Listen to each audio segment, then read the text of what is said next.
پاکستان کی ماؤں، بہنوں، بیٹیوں، بیٹوں اور بزرگوں کے نام، جنہوں نے ایک واقعی سیسا پلائی ہوئی دیوار کی طرح افواج پاکستان کے شانہ بشانہ جنگ لڑی اور جیتی۔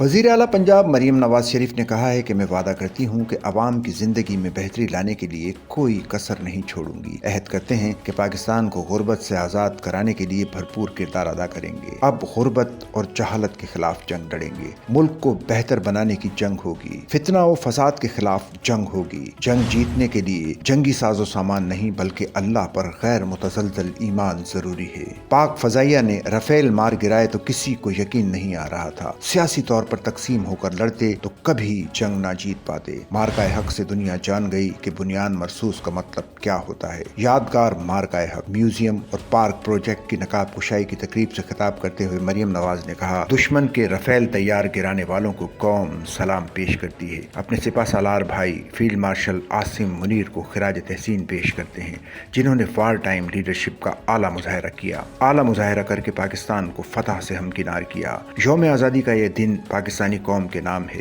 پوری قوم سیسا پلائی دیوار کی طرح افواج پاکستان کے شانہ بشانہ کھڑی ہے۔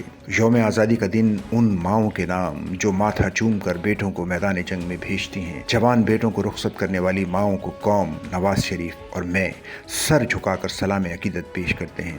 اپنے سہاگ وطن کے لیے پیش کرنے والی بیٹیوں کو سلام کرتے ہیں۔ دفاع وطن کے لیے یتیمی کا تاج سر پر سجانے والے بچوں کو سلام پیش کرتے ہیں۔ یوم آزادی کا دن وطن کے ان بیٹوں کے نام جنہوں نے خون دے کر وطن کی حفاظت کی۔ یوم آزادی کو سرحدوں پر دلیری سے لڑنے والے غازیوں کے نام کرتے ہیں۔